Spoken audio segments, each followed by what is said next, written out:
السلام علیکم ناظرین، میں محسن استقبال کرتا ہوں آپ کا محسن ظہیر کمپیوٹرز یوٹیوب چینل میں۔ دوستو، آج میں ٹیلی ERP9 کا پارٹ نمبر 4 لے کر حاضر ہوں، جس میں ہم جانیں گے ٹیلی میں استعمال ہونے والے کچھ اور الفاظ کی تعریفات اور ان کی پریبھاشائیں۔ تو آئیے شروع کرتے ہیں۔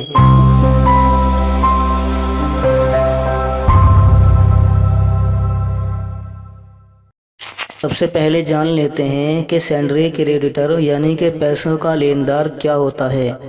ایسے افراد یا کمپنی جو کسی اور شخص یا کمپنی کو ادھار مال یا خدمات بیچتے ہیں یا روپیہ ادھار دیتے ہیں، سینڈری کریڈیٹر کہلاتے ہیں۔ خلاصہ یہ ہے کہ جب ہم کسی سے ادھار مال خریدتے ہیں یا ادھار روپیہ لیتے ہیں تو وہ ہمارا سینڈری کریڈیٹر کہلاتا ہے۔ مثال کے طور پر اگر ہم سہیل سے ادھار مال خریدتے ہیں یا اس سے ہم ادھار روپیہ لیتے ہیں تو سہیل ہمارا سینڈری کریڈیٹر کہلائے گا۔ آئیے اب جانتے ہیں سینڈری ڈیٹر یعنی کہ پیسوں کا دیندار کون ہوتا ہے۔ ایسے افراد یا کمپنی جو کسی اور شخص یا کمپنی سے ادھار مال یا خدمات خریدتے ہیں یا روپیہ ادھار لیتے ہیں، سینڈری ڈیٹر کہلاتے ہیں۔ خلاصہ یہ ہے کہ جب بھی ہم کسی کو ادھار مال بیچتے ہیں یا ادھار روپیہ دیتے ہیں تو وہ ہمارا سینڈری ڈیٹر کہلاتا ہے۔ مثال کے طور پر اگر ہم سہیل کو ادھار مال بیچتے ہیں یا اس کو ہم ادھار روپیہ دیتے ہیں تو سہیل ہمارا سینڈری ڈیٹر کہلائے گا۔ آئیے اب جانتے ہیں کیپٹل یعنی کہ سرمایہ اور پونجی کس کو کہا جاتا ہے۔ کاروبار کا مالک کاروبار میں جو پیسہ، سامان یا جائیداد لگاتا ہے اسے سرمایہ اور پونجی یعنی کہ کیپٹل کہا جاتا ہے۔ جب کاروبار میں منافع ہوتا ہے، لابھ ہوتا ہے تو سرمایہ بڑھتا ہے یعنی کہ کیپٹل میں اضافہ ہوتا ہے، اور نقصان ہونے پر، ہانی ہونے پر سرمایہ کم ہوتا ہے یعنی کہ کیپٹل کم ہوتی ہے۔ آئیے اب جانتے ہیں اونر یعنی کہ مالک کس کو کہا جاتا ہے۔ کاروبار کو چلانے والے کو ہی کاروبار کا مالک یعنی اونر کہا جاتا ہے۔ اگر کاروبار کا مالک ایک ہی انسان ہے تو وہ پروپرائٹر کہلاتا ہے، اور اگر مالک دو یا دو سے زیادہ ہوں تو پارٹنرز کہلاتے ہیں، اور اگر بہت سے لوگ ایک ساتھ مل کر کاروبار کو چلاتے ہیں تو وہ شیئر ہولڈرز کہلاتے ہیں۔ اس سے اگلا لفظ ہے ڈرائنگز یعنی کہ نجی خرچہ۔ وہ رقم اور راشی یا سامان جو کاروبار کا مالک اپنے ذاتی استعمال کے لیے وقتاً فوقتاً یعنی بار بار کاروبار اور بزنس سے نکالتا رہتا ہے، اسے ڈرائنگز کہتے ہیں۔ اب جانتے ہیں ایسیٹس یعنی سمپتی، جائیداد اور ملکیت کس کو کہتے ہیں۔ کاروبار کی ایسی تمام چیزیں جو کاروبار کو چلانے میں معاون ہوتی ہیں یعنی کاروبار کو چلانے میں سہایتا کرتی ہیں اور جن پر مالک کا حق ہوتا ہے، ادھیکار ہوتا ہے، کاروبار کی ایسیٹس کہلاتی ہیں، جیسے furniture, computer, mobile, building, cash وغیرہ۔ ایسیٹ یعنی سمپتی اور جائیداد دو طرح کی ہوتی ہیں، number 1 fixed assets, number 2 current assets. آئیے اب جانتے ہیں فکسڈ ایسیٹس یعنی مستقل پراپرٹی کس کو کہا جاتا ہے۔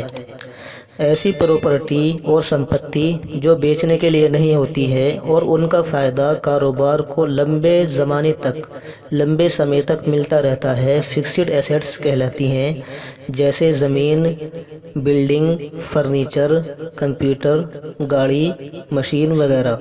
آئیے اب جانتے ہیں کرنٹ ایسیٹس یعنی کہ جاری پراپرٹی کس کو کہا جاتا ہے۔ ایسی سمپتیاں جو عام طور پر 1 سال سے کم وقت کے لیے استعمال ہوتی ہیں یعنی جو زیادہ وقت تک کاروبار میں نہیں رہتی ہیں، کرنٹ ایسیٹس کہلاتی ہیں، جیسے کیش یا جنہیں آسانی سے کیش یعنی نقدی میں بدلا جا سکتا ہے، جیسے سینڈری ڈیٹرز یعنی پیسوں کا دیندار، بینک بیلنس، اسٹاک، کیش وغیرہ۔ آئیے اب جانتے ہیں لائبلٹیز یعنی کہ ذمہ داریاں، جن چیزوں کا ادا کرنا بزنس اور کاروبار یا کمپنی کو دوسرے آدمیوں یا اپنے مالک کو ضروری ہوتا ہے، ایسی چیزیں لائبلٹیز کہلاتی ہیں۔ جیسے لون، کیپٹل وغیرہ۔ یہ دو طرح کی ہوتی ہیں، number 1 fixed liabilities, number 2 current liabilities. آئیے اب جانتے ہیں فکسڈ لائبلٹیز یعنی مستقل ذمہ داریاں کن کو کہا جاتا ہے۔ ایسی ذمہ داریاں جن کی ادائیگی 1 سال یا اس سے زائد عرصے کے بعد یا کاروبار کو ختم کرنے کے بعد ادا کرنی ہوتی ہیں، مستقل ذمہ داریاں کہلاتی ہیں۔ جیسے زیادہ عرصے کا لون یعنی لانگ ٹرم لون، سرمایہ یعنی کیپٹل، بینک کا لون۔ آئیے اب جانتے ہیں کرنٹ لائبلٹیز کس کو کہا جاتا ہے۔ کرنٹ لائبلٹیز یعنی جاری ذمہ داریاں، ایسی ذمہ داریاں جن کی ادائیگی کمپنی کو عام طور پر 1 سال کے اندر ہی کرنی ہوتی ہیں، جاری ذمہ داریاں یعنی کرنٹ لائبلٹیز کہلاتی ہیں۔ جیسے لیندار کا پیسہ، کم وقت کا لون یعنی شارٹ ٹرم لون، بینک کا لون، دکان کا کرایہ، بجلی کا بل وغیرہ۔ اس سے اگلا لفظ ہے فائنینشل ایئر یعنی مالی سال اور وتیہ برس۔ یہ 12 مہینے کا وقت ہوتا ہے جس کا ہم لیکھا جوکھا پیش کرتے ہیں۔ ہمارے ملک یعنی بھارت میں یہ وقت یعنی مالی سال فائنینشل ایئر 1 اپریل سے شروع ہو کر 31 مارچ کو ختم ہوتا ہے، اس لیے اس پورے وقت کو ایک مالی سال یعنی فائنینشل ایئر کہتے ہیں۔ ہندی میں اس کو وتیہ برش کہا جاتا ہے۔ آئیے اب جانتے ہیں کلوزنگ اسٹاک کس کو کہا جاتا ہے۔ کسی بھی سال کے آخر میں بچے ہوئے مال کو کلوزنگ اسٹاک کہا جاتا ہے۔ اس سے اگلا لفظ ہے اوپننگ اسٹاک۔ پچھلے سال کے آخر میں بچے ہوئے مال کو اگلے سال کے شروع میں اوپننگ اسٹاک کہا جاتا ہے۔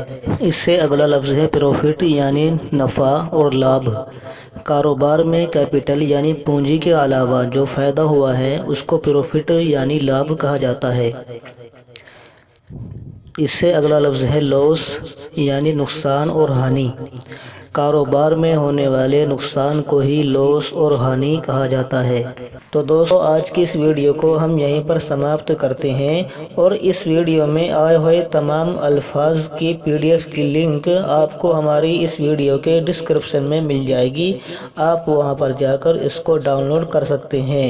اور ہم یہاں پر آپ سے درخواست کرتے ہیں کہ آپ ان تمام الفاظ کو ذہن نشین کر لیں اور یاد رکھیں۔ میں یہ نہیں کہتا ہوں کہ آپ ان الفاظ کو رٹیں، بلکہ آپ ان کو سمجھنے کی کوشش کریں، کیونکہ دوستو جب آپ ٹیلی میں کام کریں گے تو یہ الفاظ بار بار آپ کے سامنے آتے رہیں گے، تو اگر آپ ان کو صحیح سے یاد رکھیں گے تو اس میں آپ کا ہی فائدہ ہے۔ تو اس لیے آپ ان تمام الفاظ کو صحیح سے ذہن نشین رکھیں، اور اگر آپ کو ہماری یہ ویڈیو پسند آئی تو آپ اس کو لائک کریں، شیئر کریں اور چینل کو سبسکرائب کریں۔ تو دوستو آج کی اس ویڈیو میں اتنا ہی، خدا حافظ۔